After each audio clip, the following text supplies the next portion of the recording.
Okay, welcome, ladies and gentlemen, to the Lockdown Live podcast. Today I'm joined by a very special guest, a football manager, some would say, one of the greatest managers of all time. Mick McCarthy, how are things? Good, Jamie. How are you? Not too bad, not too bad. So, joined Michael McCarthy, well known within the Limerick football circles. So, Mike, how's lockdown treating you at the moment? It's fine. Obviously, we're without any kind of sport, but other than that, it's been okay. You know, we've two small kids, and keeping them occupied is probably our main objective every day. But other than that, look, we're just doing what we've been told, and we're going to see where it goes after this, I suppose. You know. Yeah, yeah. How's your hair care routine working out? Barbers have been Uh, closed now for a while. How's that going for the barber's been closed. It's never been an issue. I think you? everybody else may catch up with me in the hair stakes with the barbers being closed. But no, it's been grand. Um, we recently moved house, so the hair care has been low down on my list of priorities, probably for the first time in my life. Yeah. Jesus, I hope all I can say is this. I think when things get back to normal, I hope you'll be back to normal with the hair care routine, and you've set a high standard for yourself. So I think the long hair could catch on in this after this lockdown period. Now the shaved head seems popular as well. But so, Mike, Yeah. you're currently working. You're with the FAI Educational and Training Board course in Limerick. So formerly known, a lot of people know it as the FOSS course, and you're also the head coach of the University of Limerick team. Um, so as we go back a bit, how did you get into coaching originally, and what's your kind of background like with football coaching? I started coaching. Really, it was probably the influence of Billy Barrett, who was a colleague of mine at the time in Limerick Youth Service where I was working, and he would have just encouraged me to get on the coaching ladder and to start the qualification process and so on. And Yeah. having had an interest in sport, especially in football, and having played on and off over the years from an early age, I was probably looking for something like that. Okay. I remember having a conversation with John O'Neill at Granville where I was going through the fact that I'd been a teacher and so on, and I don't know if it was him or me said that maybe I just enjoy telling people what to do, and it's relatively accurate, I would say. So Billy was probably the first main influence of mine. I mean, Billy is Tommy Barrett's father, but Okay. again, a coach in his own right, and has been heavily involved in football at all levels over the years, and would have been a big influence of me. And I started one of the first teams I took on, or I got involved with, what was with Billy with Limerick Under-21s back in 2007. Okay. And And from there, that would have been your first foray into kind of coaching at a reasonably high level. yeah, it was. Yeah, look, it was League of Ireland Under-21. We had a Yeah. really good squad. Um, remember that time with great fondness because we won a lot of games with some very, very good players. Um, the How do you think your coaching career would have been impacted if you'd lost a lot of games? I don't know. I mean, the following year when the league reverted to under-20s, we did lose a lot of games, and when we lost a lot of games, it was difficult, and it was Yeah. difficult to be able to. It was difficult to be able to keep going, and it was difficult to kind of maintain, not necessarily an interest, but definitely a drive. But I think Yeah. I found out over the years that you probably develop a lot more as a coach when you've lost games, as opposed to when you win. When you win, it's great, obviously, and Yeah, everyone's happy absolutely. Yeah. and you're delighted with the way things are going. But when you lose, you find out a lot more about yourself. And when you Yeah. lose a lot of games, especially week after week, when you lose Yeah. a lot of games, you find out a lot more about yourself and your own character. You know? Yeah, that's right. Yeah. I think so. Like at that point, even early on, was it something you were thinking about long term? Because I'm saying, if you got off, if your first kind of coaching gig, went badly, and you'd some, it was a pain, and you were losing a lot of games, and you weren't enjoying it. Do you think do you think your trajectory was kind of set out early doors, or do you think it helped that you got off to a positive start with that Limerick under-21 team? It definitely didn't hinder anything. And again, when you see the quality that was out there, when you see the quality of the players that we were working with at the time, and I don't want to name too many of them because I'll end up leaving somebody out, but I don't think I was looking at it as a career. I was teaching at the time and relatively comfortable, I suppose, and it was something that I enjoyed doing. And there was talk at the time that there were jobs coming on stream with the FAI, or there would be jobs coming on stream, and it was something I had in the back of my mind. When they did come on stream, I did the interviews, but I don't think I expected to get the job for whatever reason. Presumably because it was people a lot more qualified, with a lot more experience in football than I had. I only had a couple of years experience at the time, and very little playing background. Definitely no high level playing background. And looking around at the people who went for those jobs, I was relatively surprised, I think, to be offered, and I was more than happy to accept it. So it was more through, I don't know, serendipity, I think was a word that was said to me recently about something else, and I think that's probably what it is. It was a fortunate occurrence, or a happy fortunate occurrence. Yeah, I think that's the way with a lot of these things, though. They kind of they seem to develop like that. You were so that was so that would have been your first kind of official paid coaching role, say, or so what job was that now exactly? So I started in 2008 as a development officer with the FAI with 3 others. There was 4 of us appointed in the city, and that was primarily a football. It was primarily a football role, or was it bringing teaching elements as well? No, it was a football role. A lot of people get it confused with a coaching role, which it's most certainly not. There are elements of coaching to it, but it's a football development role. It's a role that you work with younger players, you work with coaches, you work with schools and clubs and communities, and I would say maybe 10%, depending on who you are and where you're based. Possibly 10% is actual coaching or high level coaching, emerging talent, and so on. So as a role, as a coaching role, as a role in professional sport, it was definitely obviously my first paid role, but it was very much a football development and increasing numbers of people playing and developing the game in Limerick.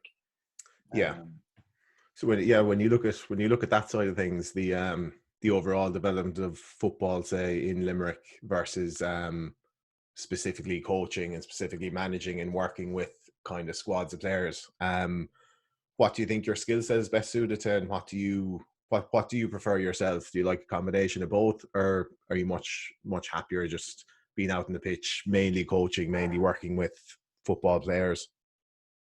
I think that's probably evolved over the years. I would have had a number of years where I had a couple of different teams. I possibly had up to 3 or 4 teams on the go at the same time, and it's difficult, as much as you love it and as much as it's enjoyable. It's difficult when you have to commit so much time to it, and between junior soccer or maybe underage League of Ireland or emerging talent or things like Kennedy Cup, as well as the university team. And when I moved into the role with what used to be called the FOSS course, but now it's the FAI ETV, the Player Development Program, there's a lot that you would have. There's a lot of balls keep in the air, I suppose, and it probably did develop over the years, and I won't say I ever stopped enjoying being out on the pitch, training pitch, or match days and so on. I think that's something that you don't get tired of. But it's you definitely start to develop parts of your own game or your own approach to it, and that's probably changed over the years. But no, I'd still enjoy being out on the pitch and working with players. Yeah. I think there's definitely. Not sure if that answers your question now. No. It's I think I think the coaching, managing side of things is definitely the Yeah, the adrenaline buzz. I think it's definitely a bit of an addiction once you get the taste of it. It's And got both sides to it, though. It's got yeah, two sides to it. There is that adrenaline buzz, and then there's the fear of losing, and getting involved with a team, getting involved with a team where you may not have the best players, or you may not have the best facilities, or whatever. It's yeah. very different, and the expectations, your own expectations, and other people's expectations are very different, So yeah, depending on the type of team it is. You know. yeah. When going into any kind of setup or any kind of coaching job or role or getting involved with new teams, how do you manage your own expectations first and foremost? So when you're taking on a new job or going into a new team, um, do you have expectations of yourself, irregardless of the quality of the team, or how do you approach that? Because obviously you're going to be working with, as you said, different teams that have different facilities, different players, different resources. How do you set your own kind of expectations firstly when you go into a new role like that? I don't think I've ever gone into a team, or a job, or a role in a club or with a team that I wouldn't expect to win or wouldn't expect to be Yeah, successful. Particularly with the FOSS course or with the ETB course, where the players change year on year. You have a whole new group of 24 starting every year, and I think you do go into it expecting to do well and expecting to be able to work properly with the players and to be able to develop a clear approach, if that's the right way of looking yeah, at it, a yeah, clear yeah, way yeah, a clear way to win, yeah, and you try to put your best foot forward and all of those things. yeah, But generally, any team that I've worked with, I've probably done my homework on every one of them before I got involved, yeah, speaking to the right people and trying to get it to know as much about it. I don't think it would put me off, that they may not have the best facilities, or they may not have the best yeah, players, or they might have the best players. I don't think one or the other would put me off. I think if I felt it could make a difference, or do something with the squad or with the club, that would interest me just as much as winning. You know, yeah, yeah, yeah. not to sound like, that I could put my own imprint on the whole thing. It's not that. It's more. Yeah, I think. And Yeah. again, not to mention names. Again, I don't really want to mention too many names, but There'll be plenty of time for Mick, that. Don't worry. We'll yeah. we'll get into names at some stage. Don't worry about that.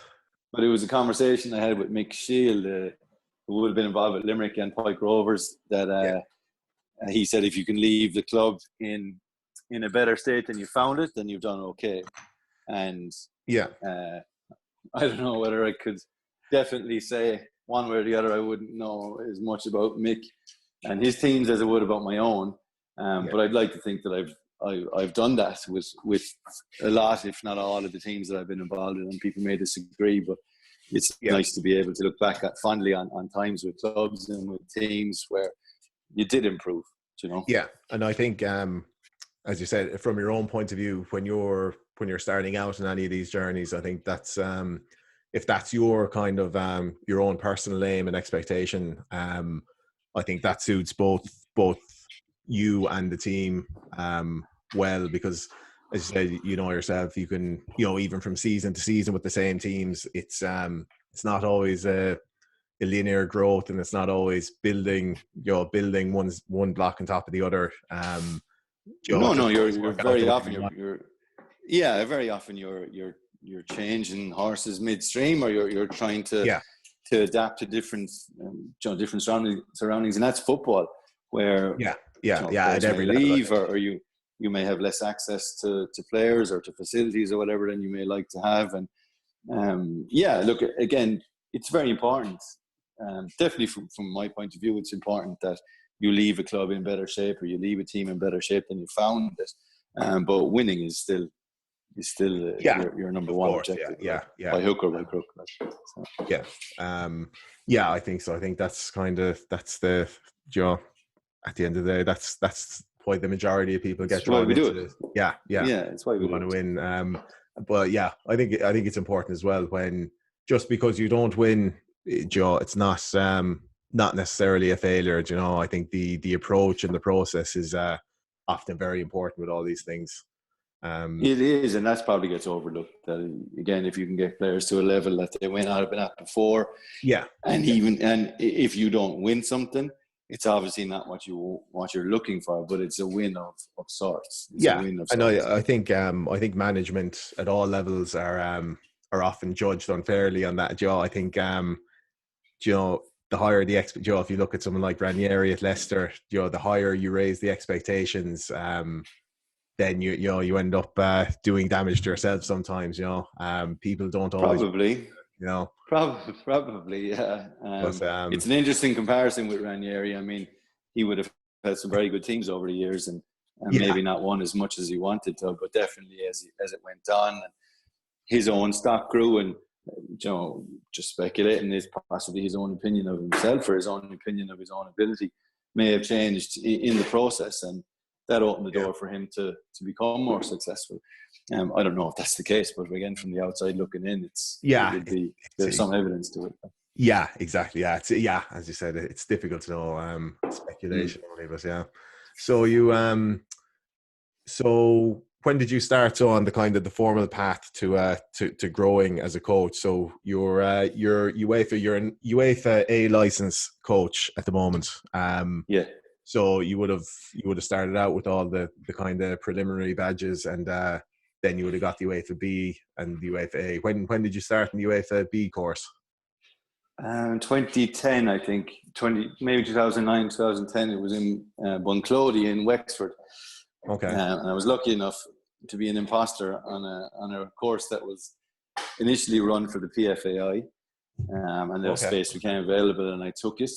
It was an extremely cold winter it was January, where we were actually snowed in Bunclody, and I had some great company I roomed with Tommy Barrett, and Paul Donald was only across the hall. And, Jesus, yeah. So we had a great group of lads, and some excellent, some really high, some really players with some great reputations involved in the squad, and it was an interesting week to be around them, especially being snowed in. It wasn't dissimilar to something like we have at the moment, where you couldn't go out, you couldn't go anywhere.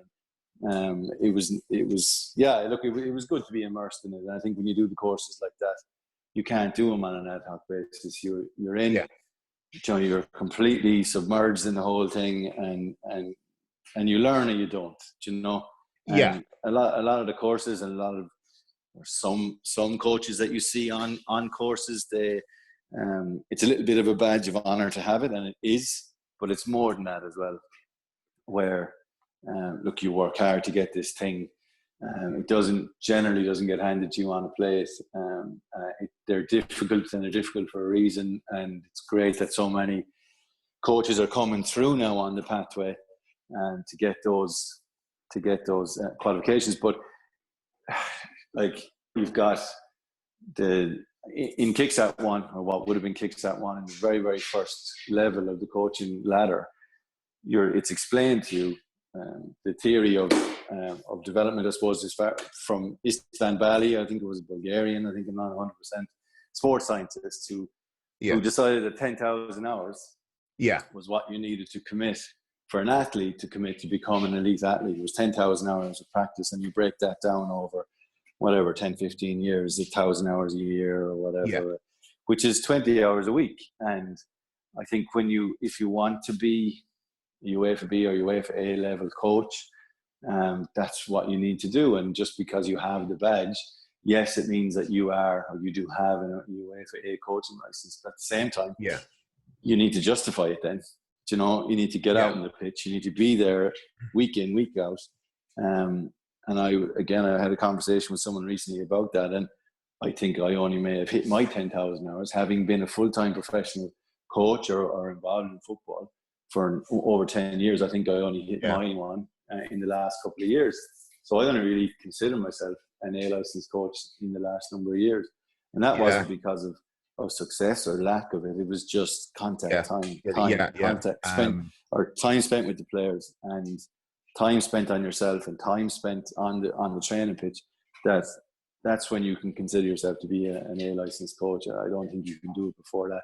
if you Yeah. do. If you do, you know, I think there's a lot more to it than just doing the course and completing it and passing it, which isn't easy, but there's a lot more to it. I think you're right. You have to immerse yourself, and you can't make up for the hours in any walks of life to get to a high level at this stuff. I was watching some other lockdown viewing. Gary Neville was speaking to Jeff Shreves, and I was looking on YouTube the other day, and they were talking about Gary Neville's experience at Valencia, and he did make the point that he felt it kind of hit him at one point when he was out in the training pitches that Joe, he hasn't put in anything close to 10,000 hours out in the pitches, and he felt there was a bit of arrogance from himself at the time to think he could, you know, go out. You know, he said there's people dedicating their lives day in, day out, spending hours every single week to this, and you know, some absolute freaks that are just so naturally talented, you know, again, in any discipline. Some people are the exception to the rule, but for the vast majority, you just you have to put in the hours, and I think it goes for everything. If you're not, could you compare that to, like, again, like I said, if anyone completes the course, they can call themselves a UEFA A licensed coach, or they can call themselves whatever. But if you look at it from the point of view of players and ex-players, and look, it's always very impressive to see an ex-player or a current player even in a coaching role. If you only look at today's news that Damien Duff is to go in with Stephen Kenny with the international team. I mean, you may look at someone like Duff and say he's only getting in there on his reputation, or possibly Robbie Keane in I don't know if he's going to be still involved or whatever, but people like Duff have put in the hours too, and it is a little bit of a bugbear for some people that they see these guys getting these jobs, and I can testify to this, that a lot of this stuff is right place, right time, and you cannot control it unless you put your best foot forward. And as far as all of this stuff goes, and put yourself out there, it's easy to sit at home and complain.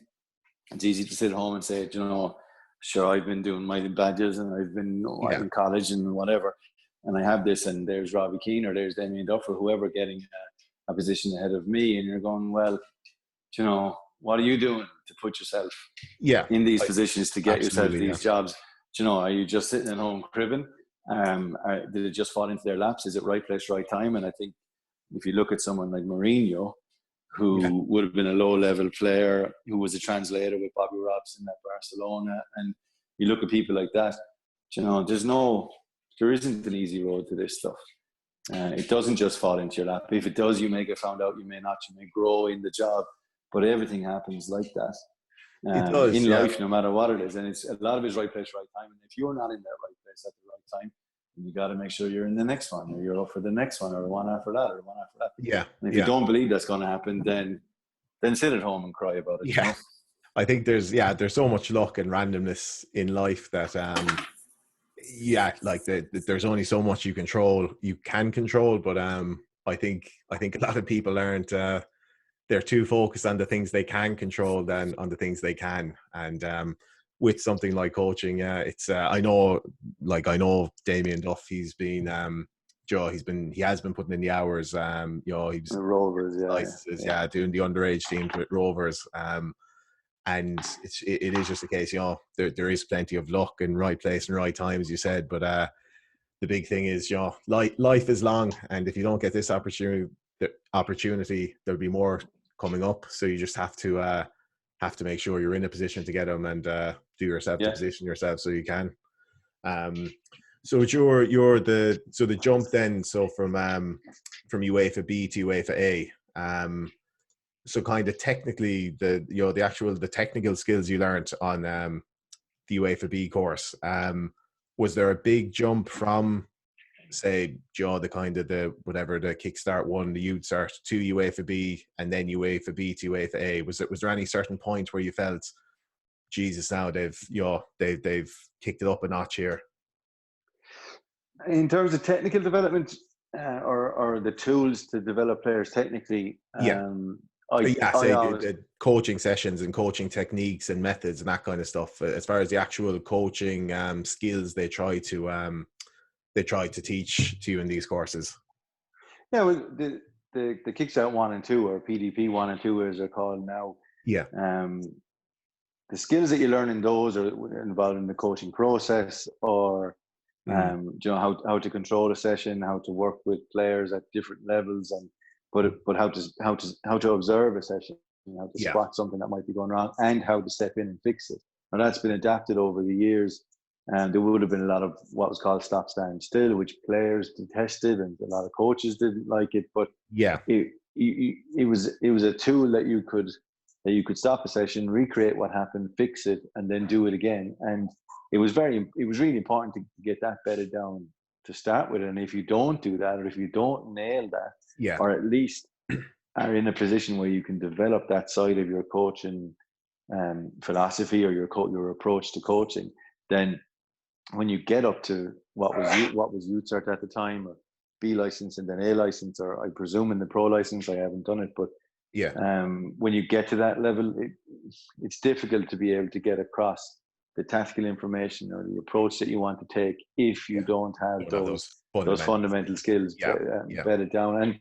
And look, the step up from there, obviously, to B and then to A, when I did it, was huge in terms of what was involved in the course. And you can see where former players would have had an advantage, having been exposed to high level coaches over the years, and to have their own ideas and how the game is played. The one thing that stuck out to me doing my A license was people like Stephen Rice, who would have played as a central midfield player for a number of years with Shamrock Rovers, and then when he went to coach a central midfield player during a practice session, I mean, he could do it standing on his head.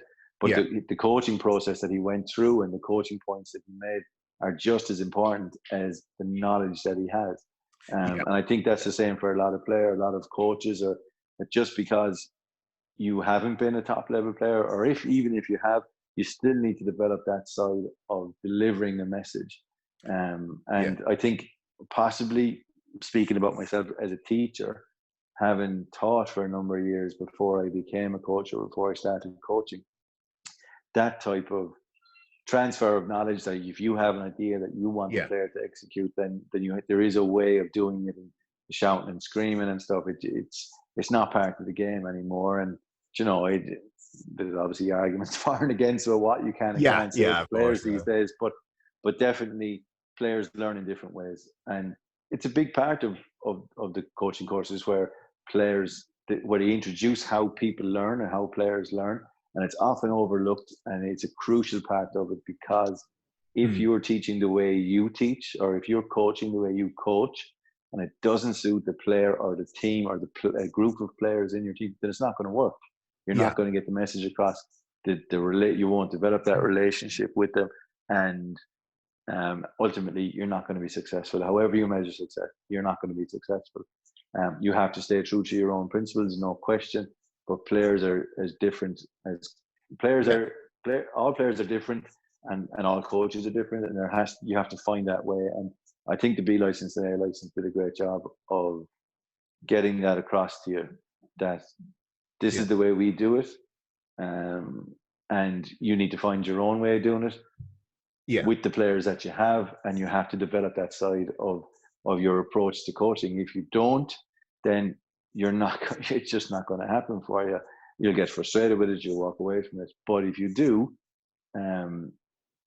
you'll be successful. Not that you'll guaranteed success, again, you measure success, but you'll definitely be a better version of the coach that you want to be. If I don't know if that's clear now, but no, I think I think the key thing with all this is that Joe, a lot of these skills are teachable and learnable, and that if you improve these skills, as you said, it's not going to guarantee you success as a coach, but it's definitely Joe, it's an imperfect science, but there's definitely a lot of processes and methods that have been proven to work to some degree. So I think if you're improving your skills at that, in that way, that it can only be beneficial, obviously, as you said. I think with all these skills, it's you need to kind of learn I think you're better, increase your kind of your knowledge on it as much as you can. You'll learn by the book first, and then when you have a good base of knowledge, that's when you start implementing your own kind of ideas and taking different ideas from different areas, and a bit of trial and error. But definitely, I think No, look, and you're 100% right. And this is, again, a really important part of coaching. And if I can give you the example of the two teams that I worked with over the last number of years, would say the University of Limerick team around 2014, 2015, and the FOSS course, or what's now called the ETB course of 2013, where you have a university team playing in a premier competition with some extremely good players, clearly highly motivated, wanted to play, wanted to do well, wanted to kick on and so on in UL and in life. And then you have a bunch of misfits from the FOSS course. People like Dermot Fitzgerald and people like Johnny Connery, Gary Neville was there, Craig McMarlowe, Adam Frahill, Dean O'Brien, George Johnson, Jeremy, and those players who so two not completely opposite types of squads, but the drive that both squads had to succeed, the will to win that they had, was the same. So even though that they were two completely different groups from mostly completely different backgrounds, those two squads at the time, I think, they were probably the two teams that I could look back on and say it's hard to see them lose again, because they had such a will to win, a desire to win a game, to score goals, to be ruthless. So my approach to both was the same, even though they were on the surface completely different squads. It's completely different sets of players, if you want to look at it that way. I think it's funny that kind of the footballing personality or kind of sporting personality is it's such a unique thing, and this it is. You can see, like, there's often, there's some guys I've seen playing at not a particularly high level, but you could still see the same character and will to win that you see in professional footballers, higher level footballers, and sometimes their technical ability mightn't be as high, but I think personality and approach. These were all technically good players. It was just their backgrounds. Even if you look at it from an educational point of view, or a lifestyle point of view, these lads were different in a lot of regards. But their will to win and their will to grind out a win and not to stop, that desire to kick on is I think if you have that in a player, and if you recognize that as a coach in a player, then you're onto something. And there's been a lot of players over the years that I've worked with that have had it and that have dragged teams along with them, have dragged the players who didn't have that. And it's leadership, if you want to put it in a little frame. It's leadership that we're talking about. But these lads, just by coincidence, that these two teams that they had at a similar time, over the space of 2 or 3 years, and both excellent groups to work with, and again, I look back on both of those squads with a lot of great memories, and would still be in touch with quite a few of those players. It's good to hear. So you mentioned the FOSS team and the UL team from that period, or any other particular teams or groups of players or even individual players that kind of stand out or have special memories for you? The Kennedy Cup team in 2012 would be a very important time in my coaching life, but also again, you look back on something like that with very, very fond memories. And we'll talk about leaving a group of players in a better place than when you started. Not that it was, I was part of a coaching team. Declan Hyden and Doyle were brilliant, and the three of us worked extremely well together in that 2012 team. But we would have taken them in 2009 when they were under 11s, and worked with them once a week in UL, played a couple of friendlies, played a couple of kind of tournaments and things like that, and eventually got the Kennedy Cup 3 years down the line. With, I think, the lads may correct me, but I think we had, in a squad of 20 Kennedy Cup players, I think we'd actually kept more than half. It might have been 11 players from that initial squad that we started with in 2009, which is testament to those players. And again, there were some excellent players. A lot of them have gone on to play League of Ireland football. They've played high-level junior football. Some have played international football. Some have played in England. Yeah, they'd be a standout group of players. It's the only County Cup team that I've been involved in. Yeah. At least from its inception, you know, as under 11s and all the way through to under 14s as it was. But real standout group of players. Again, it all just came together. And it was only 12 months previous to that competition that a parent had remarked to me, we're the most unlucky group. We're the most unlucky group he's ever come across, because we'd lost narrowly in a lot of games, especially in the under-13 D.D. Crevin's tournament, which would have been in St. Michael's in Tipperary. 12 months previous, we had lost, I think, by the odd goal, I can't remember, in maybe 2 games. And he said that we're the most unlucky team he's come across. And you could say we just got lucky when it came to it. We were second seeds in the group.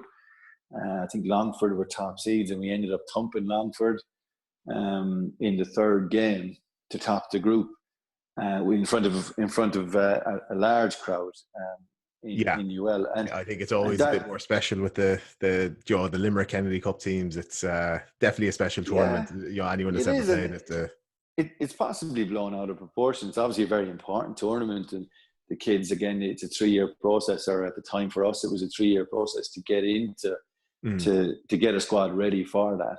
So the players have it on their minds all the time. I think as coaches, you have to have a little bit of perspective, but the players have it on their minds all the time. And it's built into this be all and end all thing.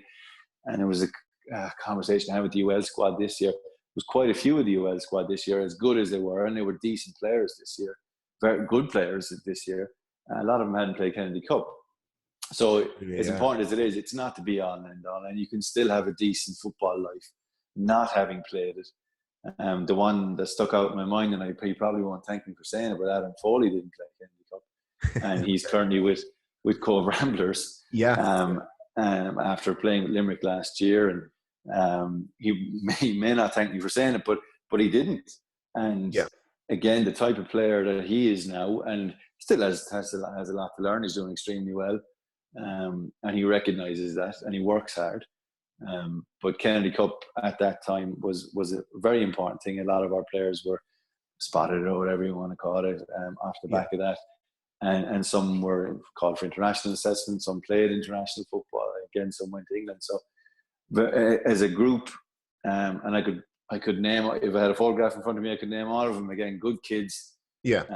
Great kind of personalities, some great leaders, some lads who had a real will to win, a little bit of flamboyance, a little bit of something special, as well as the lads that worked hard. But look, that's one that sticks out for me. But the 4 years I spent at Annacotty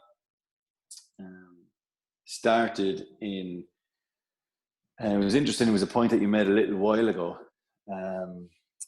about a series of fortunate events, or that kind of serendipity. And I remember getting a phone call from Ken O'Connor. I was walking my dog in front of Mary I, and I remember getting the phone call from Ken O'Connor, and this would have been about 2013. And when the name came up, Ken is the treasurer of Annacotty, but when the name came up on my phone, just got a feeling that something was about to happen, or something was about to change, or something like that. And that's happened quite a lot, I would say, in my life. Definitely when I got the phone calls offering me the job at the FAI. Similarly with this one with Annacotty, I remember a conversation on the phone. I was driving down to the Hinch, I think, possibly, and I got a phone call from Martin Hayes to speak about the UL job. And those little instances do stick out in my head, where things changed, or I'm not saying my life completely changed, but definitely things were about to change. These are the small instances that affect, they have that domino effect, Yeah, they do. And Ken O'Connor, probably 2013, Ken O'Connor called to speak about that, about Annacotty, and I accepted it. And obviously it's a great club. it's, I think, possibly either the biggest or the second biggest club in Munster now. I think it's the biggest. Yeah, it's definitely still impressive. The Joe, I think it's obvious for everyone in Limerick, from the outside looking in. They're just getting bigger and bigger. Yeah. Yeah. And it was a club at the time that had huge playing numbers, but they would have had a reputation for losing players. There would have been an excellent group of players over the years, under Rob Dalton, Ian Sullivan, later Declan Hyde, and would have always had a great reputation for producing players. Good players that have gone on to play for other clubs. And it was the very first thing I had to deal with was Darren Harrington leaving the club to go to Crewe Park. And I remember thinking at the time, or trying to figure out at the time, do I lose the plot with him over the phone? Do I look at this as it is what it is, or what? And I remember just wishing him well. I think that's how you end up. You should be dealing with players. If a player decides to leave a club, you might be absolutely fuming, but you have to. It's the player's choice. It's not personal. None of this is personal. Or generally, it's not personal. So in every instance, but with Darren. Sorry, I keep cutting. Go on. But Darren came back. Darren came back to us and was an extremely important player for us the following season. Had I reacted differently, had I been, angry on the phone, or I don't know if I'm allowed to swear, but if I had been a prick on the phone, work away, then it may not have worked out the same way. And I like to think that those choices, they reflect as much on you as it does on the player, and then how you react to those things. It's never nice when a player leaves. It's never something that you look forward to. But you have to deal with it in a certain way. Yeah, and that's what I was going to kind of say to you. If you go back to that specific moment in time where, everyone has these moments or situations or kind of decision points where, something presents itself, often there's not really any good way to react or any positive, outcome. So, like, at that specific time, like you were saying, Joe, you were civil with him, you wished him well, and he ended up coming back a few years later. I would say that running through your head at the time? Yeah, it probably was. Yeah, I think it was. And again, it's not something that you enjoy seeing, and it's one of the least enjoyable aspects of junior soccer is signing or trying to sign a player or trying to keep a player or listening to rumor mills and different things like that. And when you find a way to deal with that, then you'll be a millionaire. Because if you sell it, if you can sell that to a manager or to a coach or whatever, they'll all buy it, because it's by a mile the worst part of junior soccer. And you have to go and be that person as well. You have to go and promote players and try and get them to sign for you from other clubs. So you see both sides of it. And when you do it, you think there's nothing wrong with it. You're just doing something normal. But when someone does it to you, and takes one of your players or just tries to sign one of your players, then nothing is enjoyable about that process. No. And that was probably not a baptism of fire. We still had some really good players at the time in my first year, and I think we ended up possibly staying up with 14 points, maybe 13 points, which is insane. Really, but it was a period where I was trying to get the players to do one thing. The players may not have had, obviously didn't have any experience of me, but definitely the players were learning to adapt to that, and I would take that responsibility on board, that I went into those roles or to that role with ideas and with ambition and so on, and it very nearly blew up in our face. And the following year, pretty much the exact same thing happened, except worse, in that we did have a decent squad. We had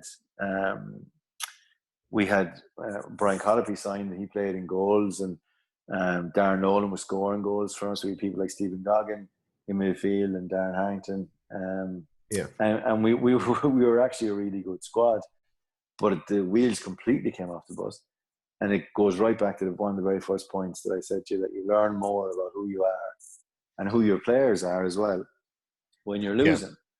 And we went on a losing, so the mother and father of all losing streaks. But when it came down to it, we pulled together. We went on a run of results. We did everything we could to win games, absolutely everything we could to win a game. And that's what it was about. It was just about the result. And again, the character showed by those players. And some of them have remarked to me since that, Jesus, that was a great year. And it wasn't a great year. It was shit. But it's the all boys had relative, something. Exactly. The boys had something to fight for. And Yeah. whether you're fighting at the top or the bottom of the league, if you're in the middle, you've nothing to fight for. Your season peters out, and you're out of the cups, whatever. But we had something to fight for, and we did, and we really fought for it. And Darren, again, go back to the previous conversation about Darren. Darren popped up with either 3 or 4 winners that year. I think it was 4. 1 against Corbley, 1 against Fairview, 1 against Pike. I think 1 against Bala. I'm not 100%, but and they were teams that we hadn't beaten, or Ashling hadn't beaten in years. Yeah. But we really dug it out. I know Trevor Lavelle would probably point to the fact that we narrowed the pitch and we played with a 15-yard, 18-yard box in the Pike game on the grass. But again, it was just it was something special about it. And even though we didn't win anything, it still spoke to the character of the players. But I think we were all pretty much exhausted by the end of that. And I think a lot of us stepped away, myself included. Anyway, I stepped away for a year. Yeah. And it takes it out of you. It takes it out of you. It does, yeah. I think that's that's definitely a big thing you find with these jobs. It's tough, especially when there's not the same year to year. There's so much change that it can be tough going back to the well every year, and coming out fighting. That's why you see guys like Brian Cody or Alex Ferguson, these guys who just somehow seem to have that huge desire every single year. And it's tough, Joe. I think anyone that's worked with or played with certain teams for more than a few seasons, it can definitely get to a stage where it's just tough mentally to kind of keep going. It is, but if you look at local level, look at local level with the likes of someone like Shane O'Hanlon, who's been thereabouts with Gainsborough for a long, long time now. They say I don't know how long, maybe 10 years, maybe more. And when you're in a position like that, when you're with a group of players like that, it's easier to stick it out. I mean, if you're Cody or if you're Alex Ferguson or people like that, Belichick with the Patriots. Yeah. Was it Phil Jackson with the Bulls back in the 90s? Yeah. Walking away isn't an option. Doesn't even come into your head. Doesn't matter how tough it is. When you're at the bottom, or when you're struggling, or when you need to grind to survive, I suppose. I'm not saying it's harder, but it's definitely a different type of pressure. It is, I think, I was probably at a time in my life where, I just got married. We had a kid, and it was difficult to balance all of it. Was it an easy way out? You could probably argue that it was. It was easier to walk away than it was to stick with it, but it took a lot out of everybody. And I think we all learned a lot from it, and a lot of us would still talk about it. We'd still talk about the impact that season had. Yeah. So I suppose, I know what happens next in the Ashling story, but I might phrase the question a bit differently now. I won't ask for any specific top 5 or anything, but any top moments or top goals that come to your mind when you look back in your kind of coaching and managing career. Any moments that just stick out as that'll be in your head for a long, long time. There's a lot. I mean, do you want 5? Do you want me to give you 5? We'll go 5. Yeah. If there's only 4 that stick out, that's fine as well. But the things that are definitely the most important memories in your head. The ones that stick out are either the ones that we were expected to win and won handsomely, or the ones that we weren't expected to win and ended up sneaking it. And The first one I remember being 3-1 down with Limerick 21s in '07 against Castlebar on a Monday. It was possibly Easter Monday. I think it was a bank holiday. 3-1 down with 5 minutes to go and winning 5-3 in extra time. And it was, again, a gargantuan effort from a lot of players who are winners and are still winners and are still winning. I can't remember who scored. But those players, it was just an incredible experience to be there, to be 3-1 down with 5 minutes to go, and that's it. You're done. It's season over. It was last 16. Yeah. And they dug it out. And again, the goals don't stick out in my head. It was the situation and how the players dug themselves out of it. And it's probably a thing where coaches or a coach or a manager might get a lot of credit for it, but their players are the only ones out there kicking the ball. Yeah. And if they can do it and they do it, then it's extremely impressive. It's an extremely impressive thing to see.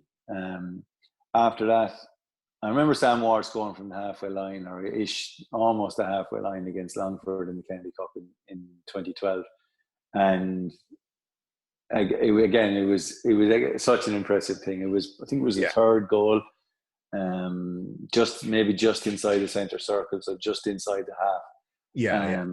And it just kind of announced his arrival. He'd already been a good player, but it announced his arrival. He's still playing. I think he's with Galway now, but again, it announced his arrival, and those are the moments that stick out in your head. After that,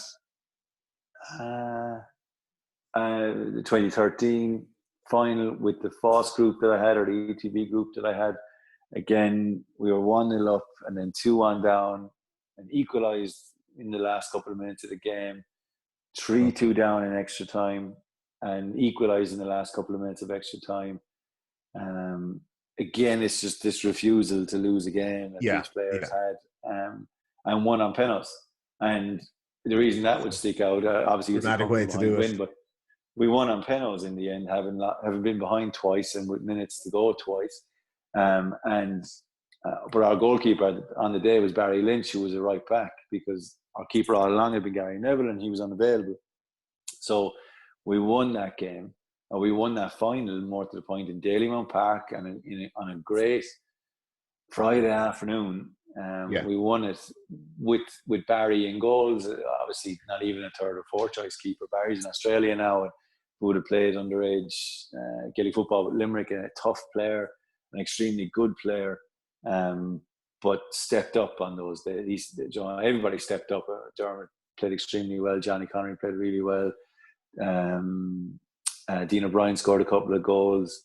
One was the most comical own goal you'll ever see. It's on YouTube, where it came from Barry and bounced. Both keeper and centre back left it and just dribbled into the goal. Yeah, Jeremy Ian's on the commentary for that one. He was on the camera in the stand. I think he's probably still laughing about it. George in Australia too, but that sticks out. How many is that? 3? That's 3. Yeah. Look, how do you pick a Garvin Coughlin goal?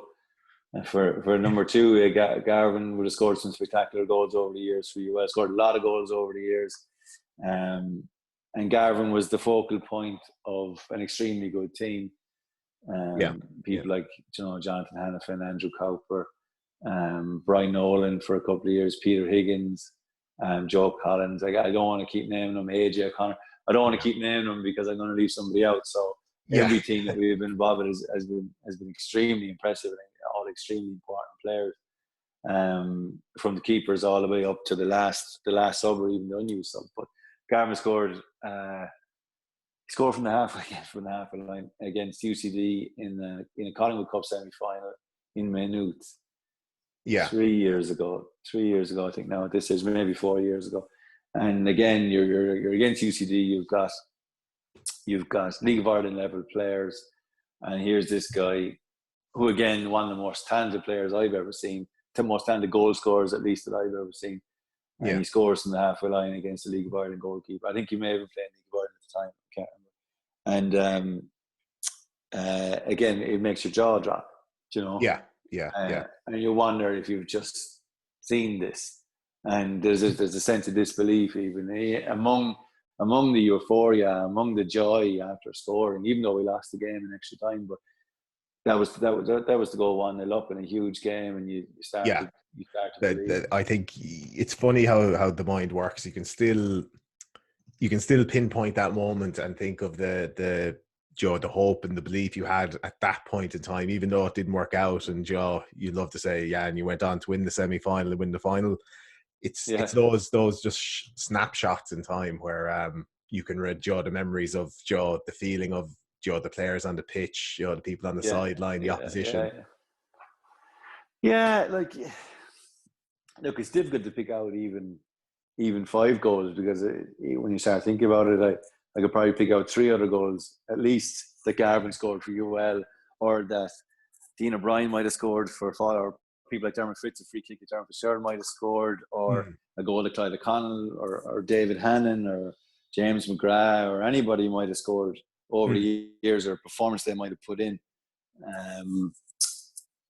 But it's difficult. I think Darren Harrington's winner against Pike, what is it, Darren or Brian Donovan? I can't even think now, so I can't put it in now if I can't think of it was him or Darren. I think it was Darren that scored it. I think it was Darren that scored it, but again, I can't be 100%. But the one that sticks out for me is it's almost a comical one with Aisling Annacotty, where we were 1-0 up against Fairview again in that run-in in 2014. Yeah, we were 1-0 up. It went to 1-1. Brian Colopy was in goals at the time. He'd gone off injured with concussion. He collided with Darren in the same impact. It was they ran into each other or a corner or something like that, and they were both out. Colo was taken off. Darren continued to play, and ended up scoring a header to win the game in the last 2 minutes of the match. And it was one of those where it was a big cross in, and you could see him rising. Yeah, he headed it. It hit the crossbar. It came back, hit him in the head, and then went in. And again, it was just one of those where it was rather than the spectacular nature of the goal, the importance of the goal. And they stick out.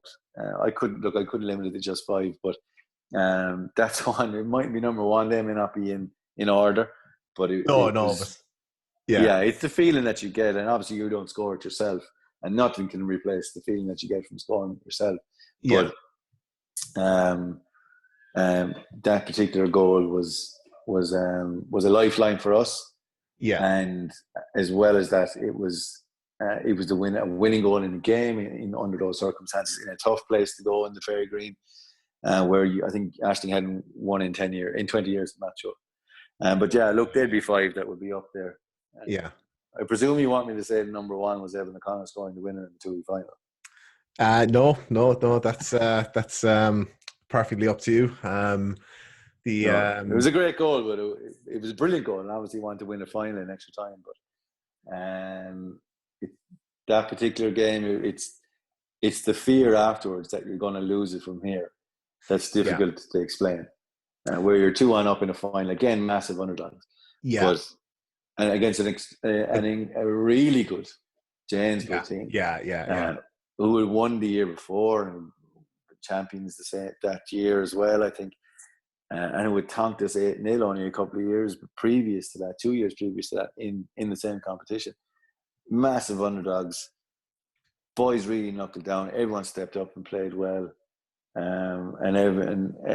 Evan scored the winner.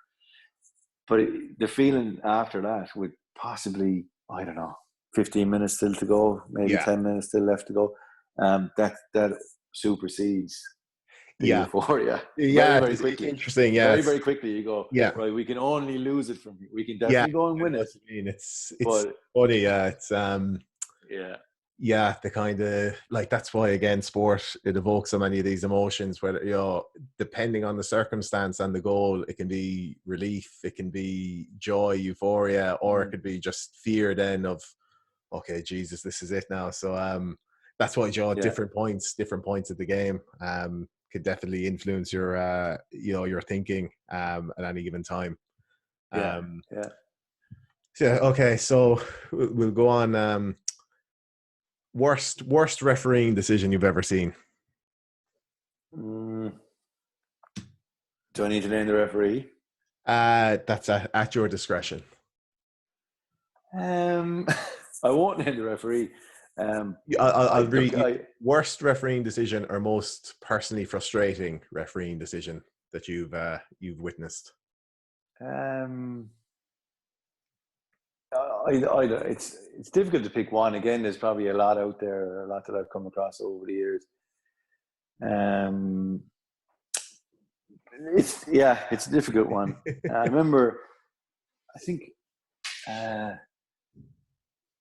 wasn't the worst refereeing decision, but probably one that sticks out in my head was young Kennedy, the right back with Ashling, getting sent off against Bala in Shelbourne Park, 2018, I think it was. It was my last year with Ashling, and he'd gone in. He'd gone the way Kennedy does. He makes a break down the line on an overlap, got the ball, knocked it ahead of him, and he's quick enough to recover it. I can't remember who came across. I think it might have been Dan Lucy. Dan is soft, so it might have been Dan Lucy that came across. Dan, being extremely soft, couldn't handle Kennedy, and Kennedy came right through him. And the referee sent Kennedy off. But he sent him off because Connie told him that he should be doing 6 months in Portlaoise prison for the tackle, which made it way worse than it actually was. But I half blame Dan and I half blame Connie for it. So between the two of them, they probably pulled the wool over the referee's eyes. There's definitely been cases of mistaken identity or handballs that weren't given. I remember scrapping for our lives once again against Bala as well, actually at home in 2013 or possibly 2014, and we weren't given a penalty for a hands above his head handball. I think it was Ken Meehan, hands above his head handball in the box, penalty not given. And I remember losing it with the referee after the game. I'd like to say it was unfairly so, but it wasn't. It was justified. It was. Sometimes you have to. Sometimes I think playing it cool isn't always the optimal approach, and you need to both for your own sake and for the sake. Yeah, I don't think I've lasted too much referees over the years. Yeah. Most of them would probably say that rather than losing it with them or being outright angry and shouty with them, that I'd make a little remark that would get under their skin. Yeah, and I know one of your favorite lines. Yeah, one of your favorite lines I've noticed on the touchline might be shouting quite loudly. It's like, when exactly does it become persistent fouling, Joe? How many fouls is a player allowed give before he gets the yellow card for it? So, but I'm just looking for clarity. My favorite one that I do is when a player, one of the opposition players, fouls one of our players, and there's no free kick and it's play on. My favorite one is, oh, so we're allowed to do that now. Oh, everybody, listen up. It's okay to do that now. And he can't book you and he can't give a free kick. And so it's something I need to work on. So what would you say the worst thing, and feel free to skip the question if you like. What do you think is the worst thing you've done on the sideline or after a game with someone not involved with your team, whether it be an official or whatever? Do you have many sendings off in your career from the sideline? Or I've had a couple. I don't think it's been too many. Maybe three, which isn't too bad. Not at all. Yeah. The one that probably embarrasses me the most, that I'm most regretful of, is, and some people may find this strange, but is not shaking hands with Jamie Daly after a game. And Jamie, as most people would know, would be a striker, or was a striker with Bala over the years, and a handful, to say the least, and would have had run-ins with more than one player. But he's possibly or probably a player that you'd want to have in your squad because of the way he approaches games and approaches competition. He's a winner, and he likes to win.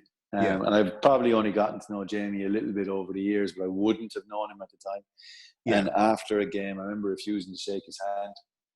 And after we lost to them, And in similar circumstances, at the end of the same season, I remember going to shake his hand, and we had won that particular game with a penalty in the last minute. And I remember him saying, I will shake your hand, Mike, I will. And he explained why. He said, look, I don't know the grudge or whatever. And he made me feel a foot tall, because he had put it into perspective for me. And it was, again, it's something that will always stay with me. That when the whistle blows, it needs to be over. Whether it is, or whether it isn't, or whether it should, or whether it shouldn't, it needs to be over. Then, regardless of what happened, because I think most coaches will agree that, let's just say you win a game with a handball that wasn't a handball, or a penalty that wasn't a penalty, or a free kick that wasn't a free kick. When it happens to you, it's great. When it happens against you, it's the worst thing in the world. And there has to be a little bit of balance in these things. I'm not saying these things even out over the course of the season, because generally they don't. No. Or if you're keeping track, they probably don't. But at the same time, you have to keep that little bit of perspective. And you can feel hard done by, and it doesn't make you any less of a winner, but it does give you that little bit of perspective where, especially times like these, when there's no football, would you go, would you take a one little loss away to Ballina in Shelburne when Jamie Daly comes up and sticks a header in the top corner after pushing Wobbler in the back or whatever? Probably we wouldn't, but I'd take it over no football. Exactly. I think we have to. I think I think everyone needs to understand this. We're all in the. We're all playing the same game at the end of the day, and these things. These things happen, but that's just it's part of the game. And you don't want to lose sight of the joy or whatever you get from the game itself. It can be frustrating and annoying, and it's tough to move on. But I think it's just that mutual respect of, look, we're all here for relatively the same reason at the end of the day, and keeping that in perspective, I think, is definitely important. And that's not to say now that you don't get back into the dressing room after a loss and lose the plot and say, what a fucking prick, or what a this or that or whatever. Well, that's all part of it, I think. It is, John, but you can be civil. But you can be civil. You can be annoyed. It doesn't make you any more or less of a sportsman or whatever. But I think the right thing to do, without question, is to shake hands and move on and let that be that. Yeah, absolutely, yeah. So what's the funniest or stupidest excuse or story you've gotten from a player for missing training, missing a match, showing up late, any of that kind of stuff? Oh, Jesus. too many to mention. Yeah, especially with the groups that we would have had in the fast course over the years. I could really name and shame a couple of lads here. I'll insist on you telling the story, but I'll leave it up to you whether you actually name and shame them. But we do want to hear the stories, though. Well, we had three players who were three extremely important players to the squad that we had at the time. Anyone who's been around the fast course, who's done it maybe or knows the setup, is that if you don't train Monday, Tuesday, you don't play the match on Wednesday. There's no exceptions to this. It doesn't matter who you are. Yeah. And we had three players who didn't show up on the Monday and didn't play then in a league game away in Cork on the Wednesday. But the excuse that they gave for missing was that they had all had relations with the same lady, over the course of the previous weekend, and they were all three. Did they clarify whether it was at the same time or just? No, as far as I know, it wasn't at the same time. Okay. But again, where these three lads were living at the time, anything could have happened. But the three lads missed the day on Monday because they were going to the STD clinic to get checked. Which is one of my favorite stories in terms of the fast course and excuses and whatnot. Some of them before my time would have been at the gearbox, fell out of the bus and couldn't come to work. Yeah. STD I know clinic we had STD clinic is a solid one, though. The better one. But one that sticks out to me, where a player showed up to train with us but told maybe GAA team that he was involved in that he wasn't training, was a UL player, and we were all sitting in the dressing room, and he texted into the group chat by mistake when it was meant for his GAA manager, not feeling the best. Won't be training tonight. And we all got it and looked at it and I went, what the fuck is this about? And he was going, oh no, I sent it to the wrong group. Any future excuses from this guy is any future excuses are written off. Yeah, you forget these. A lot of the excuses that you get between work or family and stuff, it's annoying, but it's part of junior soccer anyway. You show up some nights as 18, you show up some nights as 8, and you just gotta take it on the chin. You don't have to be happy about it, but you gotta move on. Exactly. Yeah. I think so. That's definitely just the nature of that's the nature of these jobs. People have lives outside the sport, and I think as much as you want to build an atmosphere where everyone is very committed, just part of it, and you can't. I think definitely something you kind of learn early on is you can't. You can only do your best. It's these things happen, and everyone's kind of in the same boat. So you just try and approach it as best you can. But there's always going to be the excuses or the reasons, or But excuse me. So what would be your of all the players you've worked with, would you be able to pick a best 11 that you'd like to put out in the field? Is something you've thought about? I thought we weren't going to do this one. I thought we weren't going to do this bit. Okay. But we'll do it. I don't mind that we can do it. If you want, because I know it can be difficult, and different players from different teams and eras, but I'm sure it's something you've thought about or have an idea. So we'll start. So goalkeeper. Who's the best goalkeeper you think you've worked with? Probably Brian Colby when he was on the FAS course with us. Brian, it would have been international, junior international, an underage international, and would have played League of Ireland football. Brian, again, on his day, was exceptional. The most injured player you'll ever come across in your life. Constantly injured. But when you had him, and I remember at one of the Ashton, when he signed for Ashton, one of the Ashton players turned and said, Jesus Christ, where'd you get him? And because he's that good. Again, on his day, he's that good. Yeah. It's just the injuries, I suppose. Gary was on the course with us. Gary Neville was on the course with us as well. Probably the best keeper in town at the moment. I think it's hard for anyone to. And for a number of years.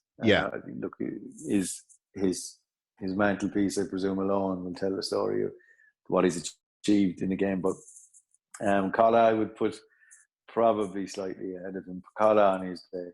Collar was probably the one. Okay. Back four?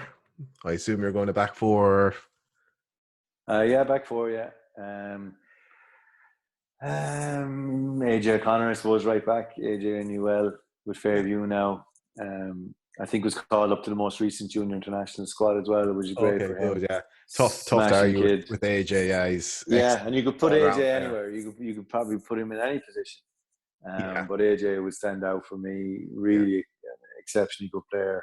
Yeah. I thought with the UL Collingwood teams, I definitely felt if you'd 9 AJ O'Connors, Garvin Coughlin, and a goalkeeper, you'd be in pretty good shape to win the Collingwood every year. I think he's just a great all round player. You could probably stick AJ in goals even. He'd probably still do his job. The left back, and I've been thinking about this for a day or two, and again, there's been some really good left backs that we've had on a number of teams.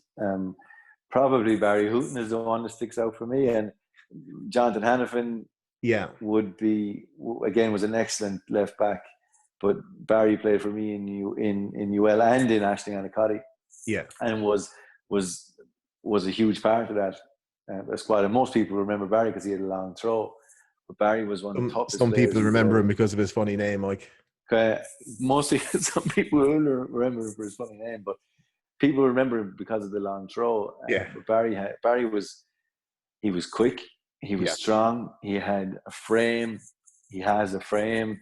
I think Barry was a swimmer. And I used to say that he had a wingspan. His shoulders were huge. The width of his shoulders were massive. It was very tough to get around him. He was turned into a really good defender. Didn't venture over the halfway line maybe too much, and that's where people like maybe Craig McMarlow, who for the year that we had him on the Foss course would have been a really good left back. Barry probably shades it for me. Craig would be up there, but Barry probably shades it left back. Yeah. Centre halves. Dermot, I suppose. Me and Dermot go back a long time. Dermot Fitzgerald, I think we brought him to Kilkenny when his brother Desi was playing with Limerick under 20s. We brought Dermot down to Kilkenny, himself and Billy Barrett. Dermot would have been about 16 at the time, and he played that day, and he was really good. Yeah. But he's played with some of the best clubs in town. He's doing really well, albeit with slight injuries at Fairview at the moment. But again, when we had him on the course, he was, he's one you could hang your hat on. Scores goals, scores free kicks. Yeah. We have arguments about whether he goes around the wall or over the wall all the time. But Dermot's one that when you have him, you could hang your hat on him and you can rely on him. And, if he wasn't a redhead, he'd probably play in League of Ireland football. But look. Yeah. You can't disagree with that, yeah. Yeah. The other centre back, it's difficult. Paul Danaher played in that Limerick 21s team that I was involved in, and went on to play with Limerick, went on to play with that loan, and again a real leader. Yeah. Then you've got people like Wobbler with Damien Collins with Ashling, who played into his 40s, played Premier football into his 40s, really impressive. Was team of the year at one stage. I think it was 2 years in a row was Ashling's Junior A Player of the Year. Really impressive. Shane Harrington, brilliant with UL. Andy Cowper, excellent. Andy again, I think gave us his best performances. I know he's been a mainstay with regional for a long time, but Andy probably gave us. He was a superstar. Yeah, absolutely. For UL. I can't remember playing a bad UL game. Yeah. No, and that's the thing. And he was always there. Mightn't trained all the time, but he was always there. And again, he would chip in with a couple of goals. But Dano is probably the one. Paul Dano is probably the one that impressed me most over the years. Tried to sign him a couple of years later for Ashling when he was out of favour with Fairview. But he said he wanted to play for Fairview, and that was fine. But a brilliant kid, a great character, great personality about him, a real leader, and someone that you'd really want to have in your team. Okay. Midfield? Well, I'm going with a diamond, right? Okay. Because anyone who's played for me generally will understand that I like to play with a midfield diamond. Yeah. And I like it for loads of reasons, but the reason that I want to go with the diamond today is because there's been a lot of really good midfield players as well that I've worked with, and some lads who played really well in the diamond as well. But Stephen Goggin would be the holding midfielder, and Gogsy, probably a bit like Marmite with a lot of people, but I've always had a really good time for him. He's never let me down in terms of his application, and again, it's one of those things where I remember the first conversation I had with him, which was nothing about football. It was about something completely different. And I remember the conversation I had to ask him to come back to sign for Annacotty. And I remember the conversations we had after we had the little bit of success that we had. And Gogsy would be one that I think you could put in a team like that would do a lot of you do a lot of what I wanted for me on the pitch. And a great guy. So I put Gogsy in there. The two central midfield positions in the diamond. And James McGrath would be the left-sided one, I think, left of the diamond. James would have captained Ireland under-15s. Nina boy, played with Nina, played with Pike Rovers, played with Limerick. I think he's with Salthill Devon now. I'm not sure. He's up in Galway. But James would be, again, one of the most talented players that I've dealt with a real mean streak. And would bark orders at people. I think himself and Gogsy would end up thumping the head off one another. But two exceptionally good players, and James would be the left of that diamond. To the right side of the diamond, I would have put Brian Butler in, but Brian hates the diamond. Absolutely hates the diamond. But we had a Brazilian kid. I'd love to put Brian in there, but he wouldn't want it better. So we had a Brazilian guy called Gustavo Santos who played for UL Enough and said. played for Enough said. No need to justify. played, Gustavo played Santos. for Ashling, played for Ashling for a number for maybe 2 years, and the toughest player you would come across. Enjoy played the right side of the diamond. Enjoy playing there because he was a kid that loved to tackle, loved to work, loved to get on the ball, loved to play. And we played regional, and it might have been a cup match that came off afterwards. And Declan Cusack, one of the twins that played for regional, asked, "Who the fuck is he? He's been kicking me for the last..." So whatever time Declan come onto the pitch, he's been just kicking him. And Gustavo loved that bit, and I really loved that part of his character. And that's the type of team that I would have wanted to have on the pitch, would be lads who would have that ruthless edge and would do whatever it takes to win the game, trying to be creative, trying to play good football, trying to do everything right, but having that little bit of ruthlessness. And the 10 would have to be Chimka. And you've got Chimka in there as a number 10. As lazy as he can be on the pitch, he's just as magical. I think that formation suits him as well. I think it plays to Chimka's strengths. Yeah, and he played a little bit deeper as his Ashling career wore on. But Chimka was again a top player, a brilliant fella. Still talk to him, and he captained that 2-week Cup winning team. But Chimka on his day was unstoppable. You couldn't get near him. You couldn't get near him. And I think as a number 10, I think he was ahead of a lot of people on the pitch. He was ahead of a lot of. He was thinking ahead of everybody else on the pitch. And he was on a different level on his day. But yeah. Okay. So two strikers. Two strikers. Yeah. We've spoken about Garvin already. Garvin would be one. I think Garvin plays really well on his own up front. Yeah. With a strike partner, it'd be interesting to see. I don't think we've ever played him with a strike partner, or definitely none of the teams that I've been involved in played him with the strike partner. But Garvin would be one. He would score a goal from anywhere. Worked hard, played at all levels of the game, playing in New Zealand at the moment. And again, like you said a while ago, when you have Garvin in your team, you can. When you have Garvin in your team, you have a chance. So. Yeah, it's as simple as that. You just, he can. It gives you the luxury of, you can play whatever way you want, and hopefully nick a goal. He's that good that one opportunity can be all that he needs. Yeah. The other striking role. This is interesting now. I don't know. I'm trying to think. Ben Savage was a really good centre forward for us with UL. I don't want to pick too many UL players, but I want to still pick the best players that I played with or that I've worked with. Shane Clark played on that 2007 Limerick 21's team. Yeah, as an 18-year-old, I think possibly even younger. Again, really impressive. Scored a lot of goals. Yeah, Shane Clark and Garvin up top would surely. We definitely score. It's a long time ago, and obviously Shane has kicked on massively. He scores I don't know how many goals in his career, and again, he's played a lot of football, a lot of different levels. But I don't think I worked with him. At that time, my coaching life, I probably wasn't working with players as such. It was just putting on training sessions. But after that, one that always stuck out to me that was really good when he was with us on the FOSS course, and I'm definitely going to forget somebody, and I can't think who it's going to be, but David Hannon was he with Fairview at the time? I'm not sure. I think did he go to Pike or whatever? Davey would have been an incredible underage player with Herbertstown, and really kicked on. He reminded me of Wayne Rooney. He had this burst of speed. He had power. He could score goals.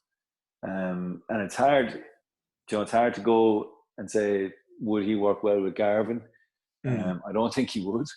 I don't think he would. Definitely wouldn't now. But I think probably Ben Savage is probably the one. I think Ben was in UL for a couple of years. Yeah. And him and Garvin, I think you've got Ben was a huge, obviously he's a tall man, strong boy, scored goals, good in the air, good on the ground. Yeah. And with a player like Arvin playing off him, I think, yeah, they'd be really good. But just purely from the players that we've had on the fast course, lads that we've had in Annacotty, lads that we've had in UL, even players from Granville or some of the underage teams and that. Yeah, I think Ben would be up there with some of my favorite players. He's and he's still playing, I believe, in Texas. But a brilliant kid, really ambitious, and again, it would never leave you down, never let you down. Yeah, So, yeah, good. Yeah, so okay, so sorry if I let anybody out. So yeah, so final 11 of Brian Colopy in goals, Barry Hooton left back, AJ O'Connor right back, Dermot Fitz and Paul Danaher the centre defence. Gogsy is your holding midfielder. James McGrath and Gustavo Santos. Gustavo Santos on the either side. Chimka in the 10, Garvin and Ben Savage up top. Yeah, strong 11. I left out people like James Walsh, who's so important to any team, versatile centre back, spent all his time at one club. Brilliant. Again, Dan Lucy probably a bit too soft for this team. But Dan again would always give you what he had. And James Cusson, again, a really good inventive player, Newcastle West boy, was on the fast course, went to Fairview. Again, really impressive players, great fellas to have around. And even someone like Evan Comerford in goals, I think you had a bit of crack in the subs bench anyway. Yeah. Okay, very good. So we'll change gears a small bit, and I know you're a recently qualified sports psychologist. So what motivated you to do the sports psychology course or to move into that area? I think, John, we spoke a little while ago about the tactical aspects of coaching courses, and I just felt at the time that we, as John, or definitely me as a coach, but I think coaching in general in football, that we don't give enough time to the mental aspect of the game, and I wasn't even too sure what that meant or what that looked like. Yeah. But I think that definitely as a player, I thought about the game a lot. I probably over thought about the game when I was younger. Yeah. I know a lot of people who would have done the same and would have kicked on, and I wanted to know what was the key to what they were doing. Not necessarily that I wanted to go and do it myself, but I definitely wanted to be able to impart that then to other players. So I did think a lot about the mental side of it. I thought a lot about team talks, what to say, especially what not to say to players. Yeah. In terms of team talks, which I would have researched that type of thing and I was just out of curiosity. That I wanted to do it. It was something that I was interested in, so I did, and so I spent a year and a half with WIT, with the Applied Sports and Exercise Psychology course down there, and really good course. Met some brilliant people, learned a lot, agreed and disagreed with a lot of it, in terms of what I feel. Yeah, was that from your practical experience? There was elements you disagreed with. I think it's a difference between theory and practice in that you can read, or you can read what works, but that may not necessarily be applicable to your player. And it probably does come back to what we were talking about before, in terms of how a player learns or how to get through to a player. Yeah. And if you can do that right, or if you can do that in a certain way, then and get your message across, then obviously it's a very powerful tool. And there would have been some aspects of the course that I may not have thought were applicable to me, not necessarily to football or footballers or to coaches, but definitely to me. And I think it's healthy enough to have that kind of critical mind as well, and to be able to say, that's not for me. I like that. I understand it, but it's not for me. I think as well, you can learn. There's a lot of concepts you can learn, and even if you don't think they're perfectly applicable in certain areas or whatever, I think building your knowledge in any of these disciplines is still, that knowledge can come back to you in another way and another, something completely unrelated to sports psychology or football. So but I think you're right. You have to constantly be thinking, not just taking anything for granted and looking at everything with a critical mind. Yeah, and I think that applies to all parts of football. I know we're talking about the sports psychology side of things, but definitely in terms of football, about what you learn in different games and different situations or scenarios of dealing with players and trying to build relationships and trying to build a team. There's a way to do it that's unique to you, and if it works, it works. If it doesn't, it won't be applicable to anybody else. But it's important to take the balance from that, or to take balance in that where you accept it doesn't work, and you move on. You adapt what you're doing, and you move on. And I think the masters in sports psychology did teach me that. Yeah. I may not have been pig-headed before, but maybe I was. But I may not have been pig-headed before, but it definitely kind of displayed the value of accepting what people say, and you may like it, you may not, and accepting what they say and moving on. Yeah, I think it's similar back to when we were discussing the coaching badges. It's just the case of, again, just because you do a sports psychology master's doesn't mean you're going to be an expert necessarily in, No, absolutely not. Go back 10,000 hours, the whole principle. Yeah, exactly. And learning the theory behind all this and how, the experts say to implement it, it's a good start, and it gives you a good basis to at least push on from. And then, as you said before, you're looking at, your kind of trial and error from there. It is. What do you think the future is for sports psychology, both from, like, I think we're seeing now at the highest levels, it's becoming quite important in football and in other sports. Do you think there'll be, what impact do you think it'll have on grassroots level right up the way to professional level? I think it's already having an impact. I think, the information, or the more information that's out there, and it's quite saturated in terms of what Guardiola is doing, what Mourinho may have done, what Klopp is doing.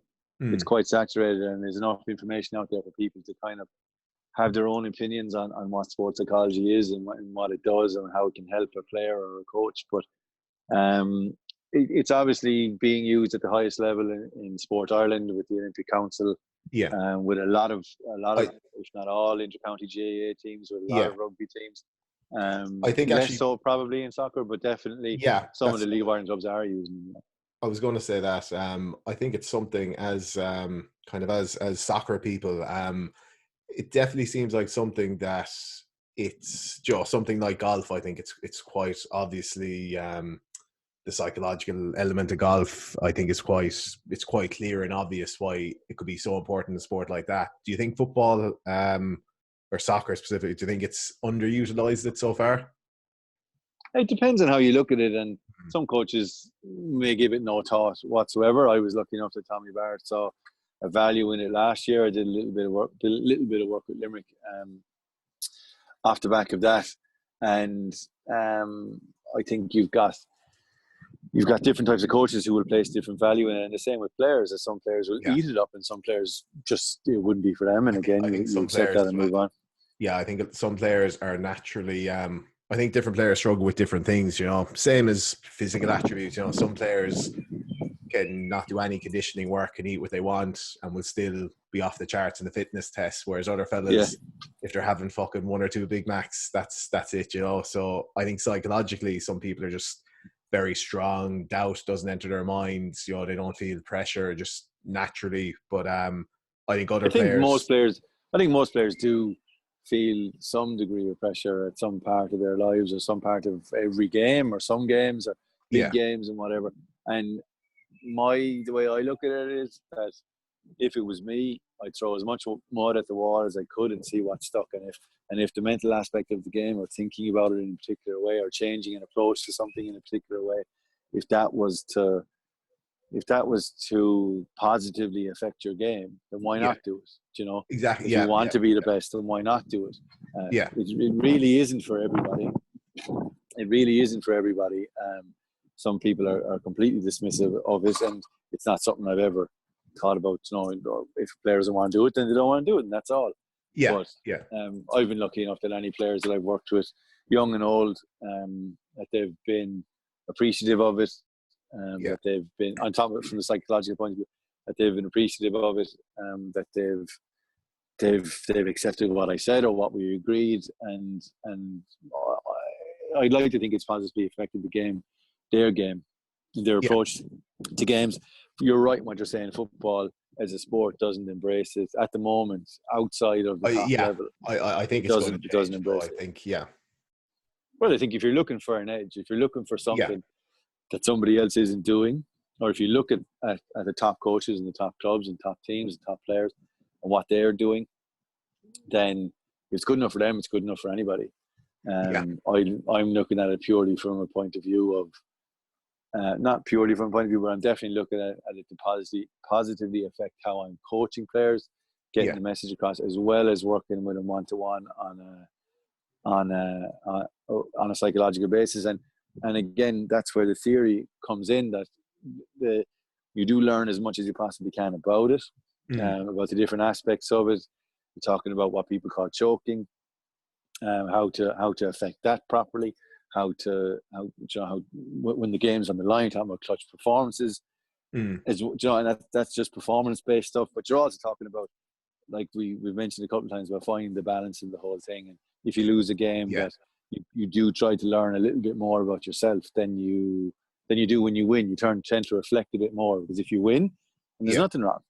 But if you lose, then everything is wrong, and neither is true. Exactly. Neither Yeah, is true. yeah. I think it's another fact that I think football often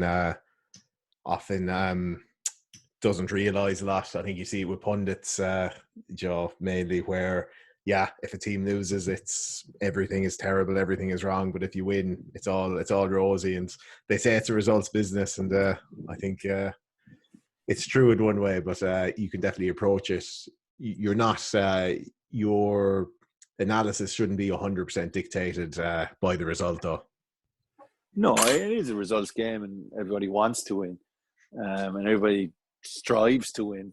Mm. But trying to define what success is really important.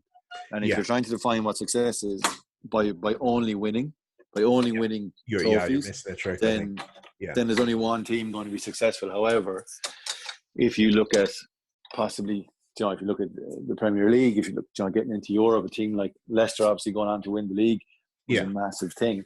But you're also looking at teams like Wolves, who are pushing for Europe this year. They're not going to win the league, yeah, but that doesn't mean it's going to be a failure. And the same goes for individual performances. Being recognised at national level for it with an international call-up yeah, could be your version of success. And if it is, and you don't win the league, but you get your call-up, then you've yeah, set out what you wanted to achieve. Or yeah, you've achieved what you set out to achieve. yeah, yeah. Um, any good books or recommendations? Especially now to any guys out there playing League of Ireland football, playing junior football. Joe, kind of regular sports people that want to learn a bit more about it. Any resources you'd recommend? Books probably less so. There's a lot of books out there in terms of the but that self-help books, I suppose, if you want to call it that. Yeah. You've got, and that won't be for everybody. They're definitely not for me. I don't enjoy self-help books, or I don't read them enough to enjoy them.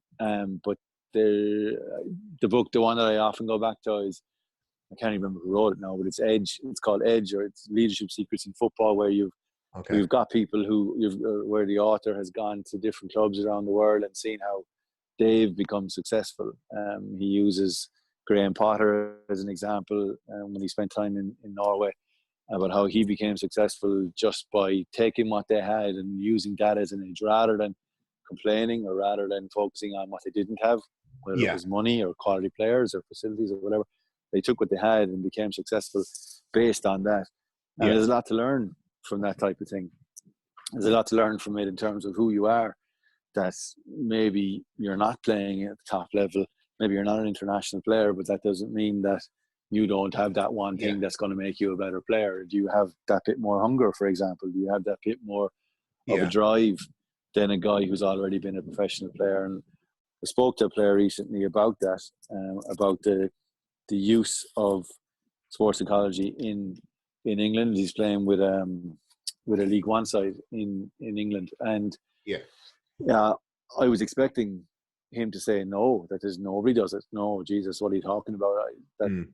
But I was pleasantly surprised that he said that a lot of their players do. He does it himself, and he has done himself out. He's gone to speak to a sports psychologist, a performance coach, a life coach, whatever title you want to put on it, and that it's extremely widespread, even with players who may not be playing at the highest level possible, that they find a way to become better. You know, you're as fit as you can be, you're strong as you can be, you're good in the gym, you're eating right, you're performing well, and now you want that little bit of a mental edge, and I think that's where it comes in. Absolutely. Obviously, you've got team building aspects to it, where you want to try and build a team, and you want to try and build a philosophy or whatever. But that's definitely part of it. But definitely, as far as individual performances go, or happiness in your own performance, it can go a long way to something like that. But yeah, the book that you asked, it's probably that book. I can't remember who wrote it. It's Edge, big red book, or little red book. Yeah. And the podcast is Dan Abraham podcasts. Again, they're not for everybody. Speaks to some really good really good people, mostly sports psychologists themselves, or people who are involved in the mental side of the game. But always a little bit of information that everybody can use. Always a little something there that you can get. That you can get something out of. Yeah, that's the key, I think, with all these things, all the books and podcasts and interviews and whatever. Yeah. You're looking for definitely little nuggets. Something there. Yeah, little nuggets here and there is what you're hoping to pick up from these things. So your future as a sports psychologist, are you open for business? If people want to get in contact with you, are you taking clients on, or what's your future as a sports psychologist? I was working with a couple of clients at the beginning of the year. Obviously, things have taken a little bit of a turn in the last couple of weeks. But I'm sure they're more than capable of coping with these times now, though, thanks to their first few sessions with you, though. Yes, Jamie. Yes, that's the aim. But yeah, look, I always want to work with players. I always want to work with athletes, any different sports where they're looking for something to do, looking for something to do to develop the side of the game that they're looking to develop. So yeah, I'd always be looking for people to work with you. Okay. So to finish off, we'll have just a couple of kind of quick fire questions here at the end, and we'll finish up then. All right. Okay. So, longest period you've gone without sleep? Oh, I don't know.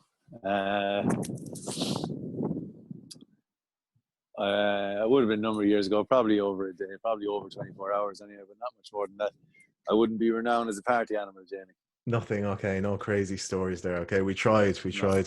How much money did you receive for your communion and confirmation, and what did you spend it on? I think I got less than 100 quid for my communion, and maybe a little bit more than £100 for my confirmation. Maybe showing my age a little bit there. I'm not that old, but it would have been the 80s and the early 90s, and but I don't remember what I spent it on. I think I bought a bike out of my confirmation money. I think most of that went on a Rally Nitro, which I got grief about. I still get grief about. It was a lime green Rally Nitro. Everybody had a Rally Scorpion at the time, but I think I went for the Nitro. A lime green Rally Nitro. A lime green would had like black spatters or black kind of paint spatters on it. That it was designed like that. But I got grief for a long time with that. I eventually got a Rally Max, which is that's what everybody had at the time, was Rally Max. My brother had a Rally Scorpion, and but the Rally Max was the one, and I eventually got one many years later. Okay. So final question. That was green too. That was green. This might feed into your final question. So, Mike, so the end of the year comes. The Foss lads, they said, geez, we had a really great year now with Trevor and Mike, and they want to buy you a gift. Obviously, you couldn't tell them now what gift to buy. So here's your opportunity. Finish working with the squad of players. They want to buy Mike McCarthy a gift. What would be the perfect gift for Michael McCarthy? Well, there was a little tradition. Anytime we used to go away with the FOSS course, which was every year for the past 6 or 7 years, except for this year. Obviously, we were due to go to Madrid this year, but that's now canned. And they used to buy me a hat. A lot of over the years, I would have gotten a Werder Bremen hat or a Real Madrid hat or something like that from the different places that we visited. So something like that, I don't think I go in for. I'm an Arsenal supporter, but I don't go in for Arsenal hats or any of that kind of stuff. So anything that's a little bit different. My wife and I have a phrase. I think I actually came up with it. Maybe she just goes along with it, but I have a phrase called the desired level of funk. And if something has that desired level of funk, then I'm all over it. So anything that's a little bit different, I'll take it. Not too out there, but anything with the desired level of funk. So maybe you could call this particular podcast the desired level of funk. The desired level of funk with Mike McCarthy. I like it. I like it. Not too funky. Not just no funk. Just the right level. Desired, I think is key. That desired level of funk. Yeah. So and that's probably the way I go about a lot of things with in terms of coaching or even in sports psychology, is that if it's a little bit different, if it's a little bit out there, then yeah, I'm all over it. Yeah. Okay, excellent. Michael, thank you very much for speaking to me today. I hope you enjoyed it. Did, Jamie? I did. Always enjoyable. Always enjoyable to talk to you. Excellent. Okay, look after yourself. Enjoy the lockdown, and we'll talk to you soon. Thanks, Jamie. Cheers. Really appreciate it. See you. Thanks, Mike. Cheers. Bye. Bye.